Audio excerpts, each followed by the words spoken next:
Assalamualaikum warahmatullahi wabarakatuh. Selamat pagi Ananda semua. Ini pertemuan kita yang keempat. Kita akan membahas mengenai siklus akuntansi perusahaan jasa. Nah, kita hari ini yang pertama, kita akan membahas karakteristik perusahaan jasa, bukti transaksi, penggolongan akun, dan mekanisme debit kredit.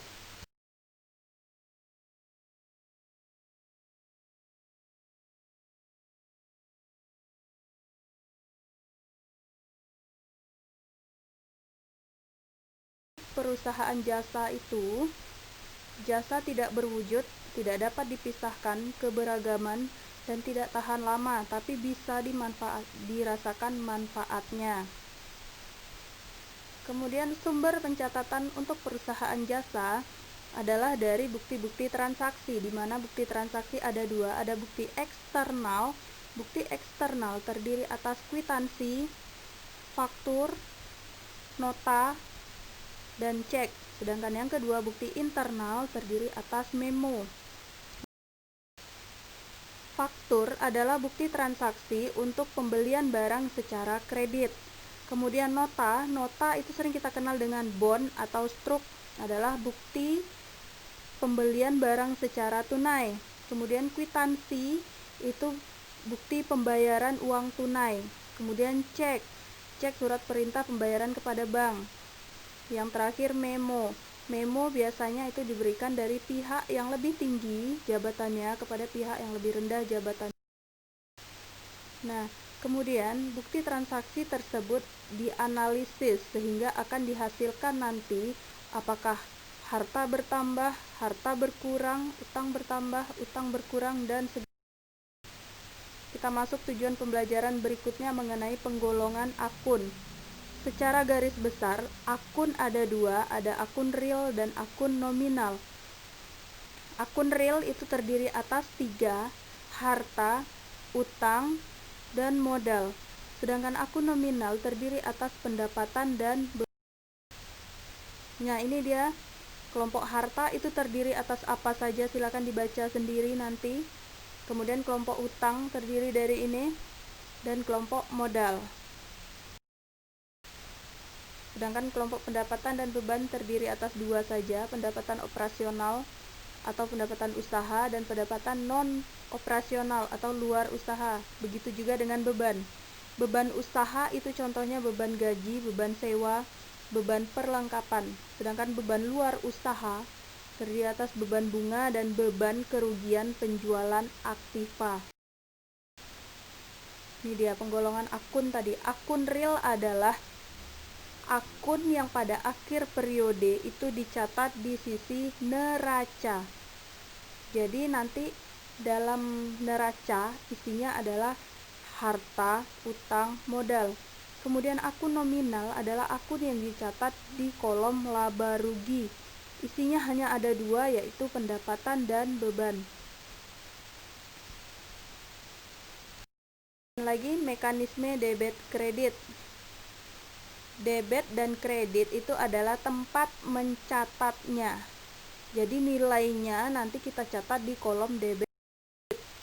Apa sebenarnya mekanisme debit kredit itu? Mekanisme debit kredit adalah aturan dalam pencatatan akuntansi.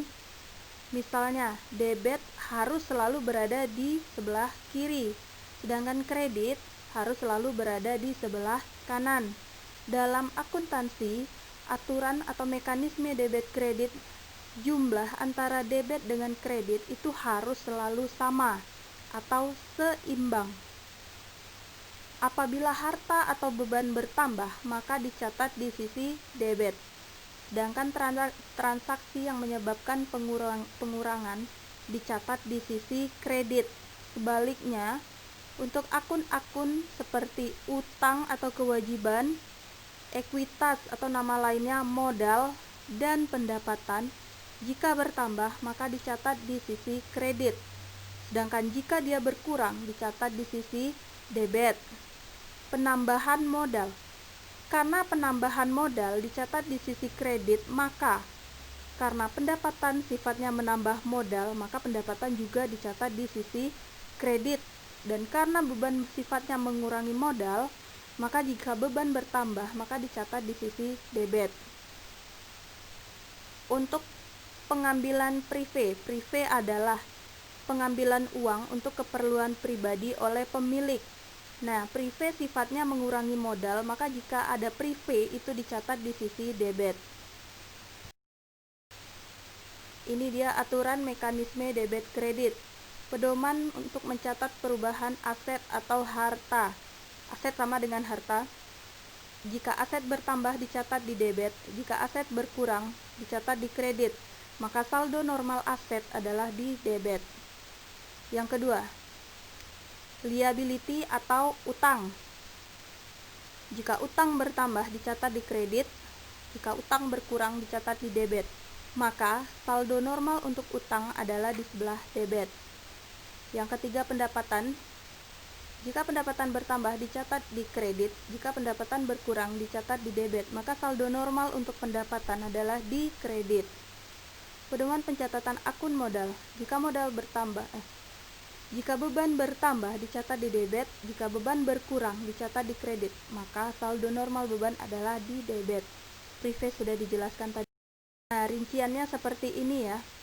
Harta jika bertambah di debit, maka nanti saldo normalnya juga debit. Utang, urutannya harus selalu seperti ini. Nomor 1 harta, nomor 2 utang, nomor 3 ekuitas atau modal, nomor 4 pendapatan, dan yang kelima adalah beban. Tidak boleh diganti-ganti, jadi akun yang bersaldo normal debit hanya ada 2, yaitu akun kelompok harta dan beban saja. Sedangkan utang, modal, dan pendapatan, saldo normalnya itu kredit. Contoh soal menggunakan transaksi. Transaksi yang pertama, tanggal 1 Januari, Pak Billy menyetorkan uang tunai 10 juta sebagai modal awal. Uang tunai dalam perusahaan itu adalah kas, berarti mekanisme debit kreditnya kas bertambah 10 juta rupiah, maka kita catat di sebelah debit, karena kas adalah kelompok harta. Kemudian yang kedua, modal bertambah 10 juta, berada di posisi kredit. Transaksi yang kedua, Pak Billy mengeluarkan uang dalam rangka pembayaran sewa tempat 2 bulan sebesar 1.200.000. Sewa tempat ini akunnya adalah sewa bayar di muka dan beban sewa. Nilainya 1.200.000, kita bagi 2 ya. Yang satu sebagai harta, sewa bayar di muka 600.000 rupiah. Jika bertambah dia di debit, maka sewa bayar di muka bertambah di sebelah debit. Kemudian kas berkurang 1.200.000 karena sudah bayar sewa, berada di posisi kredit. Dan beban sewa bertambah 600.000 rupiah, berada di debit. Ingat, posisi debit dengan kredit harus selalu sama nilainya. Coba kamu jumlahkan debit dengan kredit, sama atau tidak? Kemudian transaksi yang ketiga, dibayar secara tunai perlengkapan percetakan sebesar 250.000 rupiah. Itu dibayar tunai, kemudian pembayarannya juga secara kredit 400.000. Artinya nilai perlengkapan itu adalah jumlah dari keduanya. Yang tunai 250.000 dan yang kredit 400.000. Berarti total nilai perlengkapan adalah 650.000 rupiah. Itu dicatat sebagai akun perlengkapan bertambah 650.000 rupiah di debit. Kemudian kas berkurang karena kita bayar tunai tadi 250.000 rupiah, berada di kredit. Dan utang bertambah 400.000 rupiah, berada di kredit. Baiklah, sampai di sini perjumpaan kita kali ini. See you next time. Wassalamualaikum warahmatullahi wabarakatuh.